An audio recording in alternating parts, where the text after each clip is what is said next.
Hey guys, I'm Chris Alman and I'm here to get you equipped to exit. Today we're going to be diving into a topic that's, it's just not a lot of fun to discuss, but it's absolutely essential for any business owner, and that is wills and estate planning. Now, I know that, this might not be as exciting as growth strategies or innovation, but the importance of this just cannot be overstated. So imagine that you've built your business and it's thriving, but then suddenly something unexpected happens to you. So what happens to your business? What happens to your family and your employees? Well, if you don't have a solid will and an estate plan in place, the answer might not be what you'd want. So over the next few minutes, we're going to really just break down the importance of having a well-drafted will and a comprehensive estate plan, how these two instruments can really just protect your business and your family, and what you need to consider when putting these things together. So let's get into it. The first thing that I want to discuss is your last will and testament, or simply put, it's just your will, right? So your will is the cornerstone of your estate plan. This is the legally binding document that lets you dictate, who gets your assets, which may even include your business upon your passing. So, have you ever heard about a family that fought over who got what when a loved one passed? Well, of course, right? Like we all have. And that's where a will, along with either a personal letter or a video just explaining your intent and your wishes, can really just bring your family together and help them get through the process without a lot of bickering.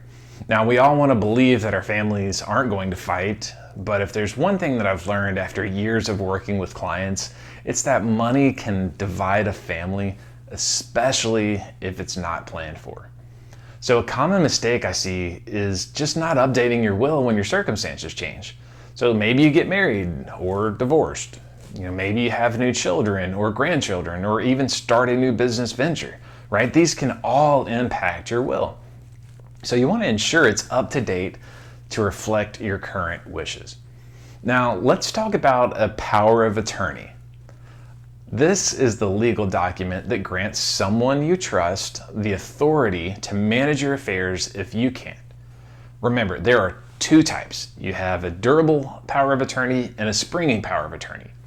And many make the mistake of just assuming that one size fits all, but it's super important to choose one that fits your unique situation.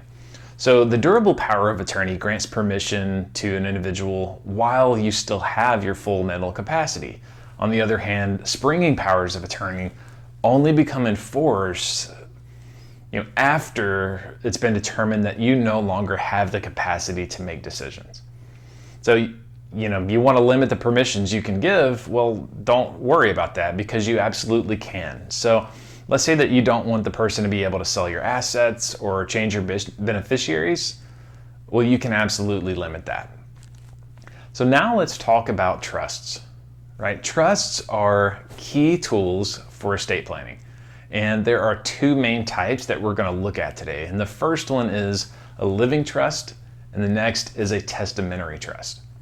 A living trust is created during your lifetime. It lets you manage assets during your life within the trust and then transfer the trust assets after your death and skip the probate process. They can also provide some great protection for some of your assets against creditors and other things. Now, if you have a testamentary trust is established through your will during the probate process, and it allows for control over the distribution of assets. So, you really don't want to underestimate the power of trust because a well-drafted one can allow you to put in place specific restrictions on how assets should be managed, who they're managed by, and what can be done with them at different times. So, they really help protect your assets, your business, and provide for your loved ones. Lastly, let's discuss advanced healthcare directives. So an advanced healthcare directive lets you dictate your end-of-life medical care and appoint someone to make medical decisions for you when you can't.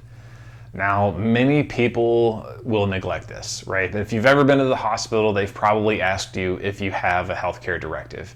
And most of us have probably answered at some point in time, no.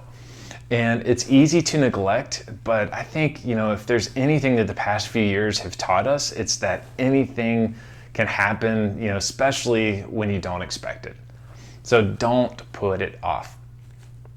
So, as a business owner, your estate planning won't stop here. It should also include business-specific instruments like buy-sell agreements or life insurance and succession plans. It can feel like an overwhelming and complex process. So I would really encourage you just to seek professional advice from a full-time estate planning attorney. So, not the real estate attorney down the street that you might have a great relationship with. You really want to have someone that's focused in specifically on estate planning because the rules and the regulations are changing. So remember, it's not just about building a successful business, but also about safeguarding it and your family for the future. And having a last will and testament is an absolute must for any business owner. So if you'd like to chat about this or just explore what options you have and what strategies might be best for you, then let's schedule a strategy call just to chat and talk about it. The link's on the screen right now, and then I'll drop it in the description below. So, if you're not quite ready to talk, then just hit the subscribe button. Turn on the notifications so that you get, the weekly updates as you're planning your exit strategy. As always, I appreciate you taking the time to watch this video. I hope you found it helpful, and I look forward to talking with you soon.